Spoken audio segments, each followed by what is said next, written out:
दरवर्षीप्रमाणे याही वर्षी स्वाद मसाल्याचा मिरची उत्सव सुरू झालाय। चांगल्या क्वालिटीच्या मिरच्या, जिथे मिरच्यांचं उत्पन्न जास्त आहे त्या ठिकाणी त्या शेतकऱ्यापाशी जाऊन ती मिरचीची क्वालिटी बघून कमीत कमी रेटमध्ये तुमच्यापर्यंत पोहोचवण्याचा प्रयत्न करतोय। तुम्हाला या ठिकाणी अनेक प्रकारच्या मिरच्या बघायला मिळतील। त्यामध्ये बेडगी असेल, काश्मीरी असेल, लवंगी असेल, संकेश्वरी असेल, गुंटूर असेल। आणि याही वर्षी माझा मसाला कलर, तिखट, टेस्ट वर्षभर टिकून राहिली पाहिजे म्हणूनच तुमच्यासाठी घेऊन आली आहे या सर्व मिरच्या। तर हा महोत्सव 15 मार्च ते 30 मे पर्यंत मैत्रिणींना सुरू आहे। तर वाट कसली बघताय? जवळ तुम्हाला जी सोयीस्कर असेल त्या शाखेला जावा आणि तुम्हाला असणारी मिरची खरेदी करा। सोशल मीडियावरच पाणी, शेतकरी मात्र तहानलेला। संजय काका पाटील यांचा आमदार रोहित पाटलांवर हल्लाबोल। सांगली जिल्ह्यातील तासगाव तालुक्यातील वाढत्या पाणी टंचाईच्या पार्श्वभूमीवर माजी खासदार संजय काका पाटील यांनी आमदार रोहित पाटील यांच्यावर नाव न घेता जोरदार निशाणा साधला आहे। मतदारसंघातील शेतकरी पाण्यासाठी हवालदिल झाला असताना येथील लोकप्रतिनिधी केवळ सोशल मीडियावर पाणी असल्याचे पोकळ दावे करत असल्याचा गंभीर आरोप त्यांनी केला आहे। ताकारी व टेंभू उपसा सिंचन योजनेच्या लाभ क्षेत्रातील गावांमध्ये सध्या भीषण पाणी टंचाई निर्माण झाली आहे। नियमानुसार 5 मार्च पासून उन्हाळी आवर्तन सुरू होणे अपेक्षित होतं, मात्र मार्च अखेर उजाडली तरी अद्याप पाणी सोडण्यात आलेलं नाही। विद्यमान आमदारांनी या समस्येचे गांभीर्य ओळखून जलसंपदा विभागाच्या अधिकाऱ्यांना तातडीने आदेश देणं अपेक्षित होतं, मात्र ते केवळ पाणी येणार असल्याचे सोशल मीडियावर सांगण्यात मग्न आहेत। प्रत्यक्षात रानात पाणी नसल्यामुळे शेतकऱ्यांमध्ये संतापाची लाट उसळली आहे। याच पार्श्वभूमीवर संजय काका पाटील यांच्या नेतृत्वाखाली तासगाव येथील जलसंपदा विभागाच्या उपविभागीय कार्यालयासमोर लाभधारक शेतकऱ्यांचं ठिय्या आंदोलन करण्यात आलं।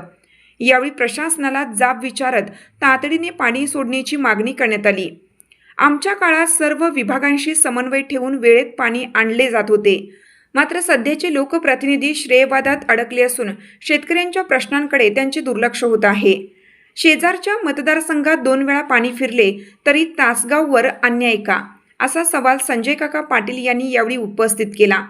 द्राक्ष बागांची छाटणी आणि ऊस पिकांना सध्या पाण्याची नितांत गरज असून पाणी टंचाईमुळे शेतकऱ्यांचे मोठे नुकसान होत आहे। फेसबुक आणि व्हॉट्सअपवरील फोटो दाखवून जनतेची दिशाभूल करण्याचे प्रकार थांबवावेत अशी मागणीही त्यांनी केली। आंदोलनादरम्यान ताकारीच्या मुख्य कालव्यातून एरळा नदीत तातडीने पाणी सोडण्याबाबत कार्यकारी अभियंत्यांना निवेदन देण्यात आलं असून मागणी मान्य न झाल्यास आंदोलन अधिक तीव्र करण्याचा इशारा देण्यात आला आहे। आंदोलन आमच्या तालुक्यामध्ये 3 योजनांचं पाणी येतं, त्या तिन्ही योजना आमच्या आतापर्यंत जे 5 तारखेपर्यंत पाणी यायला पाहिजे होतं मार्चच्या 30 तारखेपर्यंत नाही। आमच्या पलीकडनं जे पाणी येतात दोन्ही मतदारसंघामध्ये अतिशय 2दा पाणी गेलं तरी तासगाव तालुक्यामध्ये पाणी आलेलं नाही। ह्या तीव्र भावना लोकांच्या शेतीचं नुकसान व्हायला लागलेलं आहे। मागच्या वर्षी अडचण आहे, यावेळी मुख्यमंत्री महोदयांनी सांगितले की दुष्काळ तीव्र होईल, तो अल निनोचा मोठा परिणाम आहे, तरी सुद्धा या इरिगेशन खात्यानं आमच्या तालुक्यामध्ये पाणी देण्याची भूमिका घेतली नाही।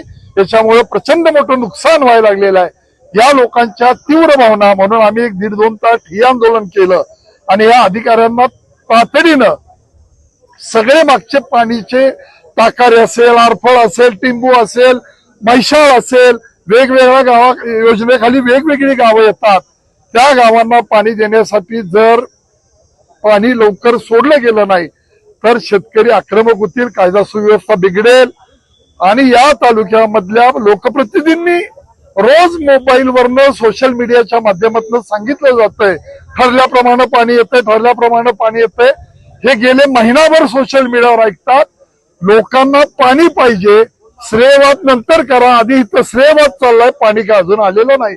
याही भावना मोठ्या आहेत आणि या सगळ्या प्रकरणामध्ये आम्ही या इरिगेशन खात्याला जाब विचारायला आलो। त्यांनी त्या बाबतीमध्ये आम्हाला आश्वासनं दिलेली आहेत।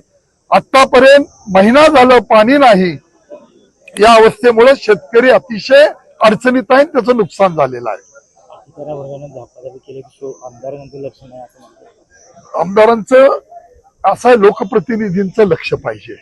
आम्ही ज्यावेळी पदावर होतो त्यावेळेला समन्वय साधून पाणी आणत होतो, पण हे कुणाचा वाईटपणा घ्यायला तयार नाहीत, त्यामुळे या तालुक्यामध्ये पाणी यायला तयार नाही। आपल्या मतदारसंघाची काळजी निश्चितपणानं केली पाहिजे, पण ती का घडत नाही हे मात्र न सुटलेलं कोड आहे।